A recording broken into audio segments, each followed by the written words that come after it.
Hello and welcome to Ramblin' Through Dave's Garden. Visitors to this garden will state with much justification that I am obsessed with many things, but perhaps most of all in this garden with ponds, which there are 5, with rocks and boulders, which there are countless tons, and with Japanese maples, which there are at minimum 3 dozen in the garden, many others in pots that sitting on patios and being grown on from seedlings. And but none of the Japanese maples is more treasured than this golden full moon maple.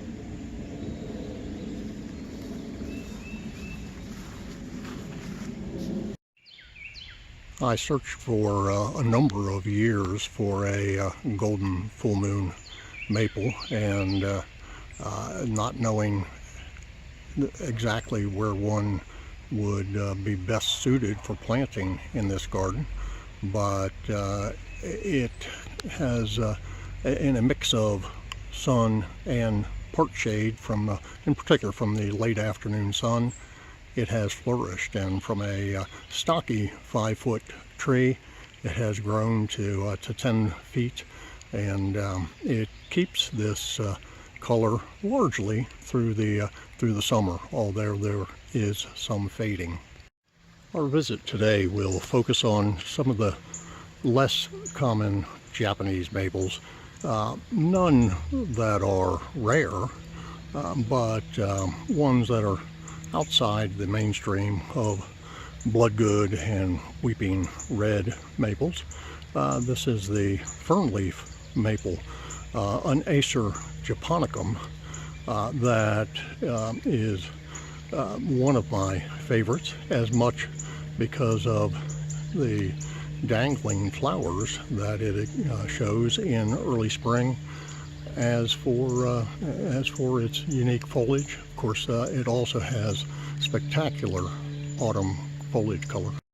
Of green-leafed Japanese maples, the lion's head is no doubt one of my favorites. Acer palmatum shishigashira, with crinkled foliage, a slow growth habit, and very upright in its growth. There are both green and red leafed linear lobum type Japanese maples in the garden. Linear lobum, clearly because of the long leaf lobes, long and narrow, that are very distinct within Japanese maples. The leaves and foliage color of Twombly's Red Sentinel are not unique, but its columnar shape certainly is, and I find in recent years, as space becomes much more limited in the garden, that the columnar plants, and in particular columnar Japanese maples, catch my eye increasingly.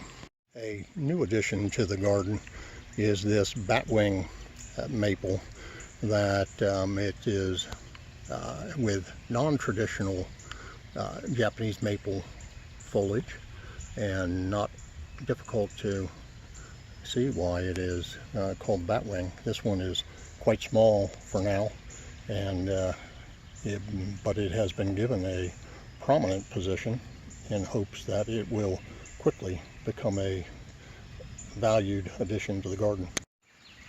Seiryu maple is unique to Japanese maples in that it has green dissected leaves, which are unusual in an upright growing maple, with most dissected leaves being ones with pendulous or weeping branches. The 2 Seiryu in the front of the house inside the walkway at one time obstructed the front walk, but with the purpose of overhanging the walk eventually, which they have done now for a couple of decades, and they have met their intended purpose. There are, of course, many other Japanese maples in the garden, many with just minor variations, as this green linear lobum variety is distinct from many others in the garden. But the time has come to put an end to today's visit. Next time we will be exploring the garden's ponds. So I thank you for visiting Ramblin' Through Dave's Garden, and look forward to seeing you next time. Goodbye.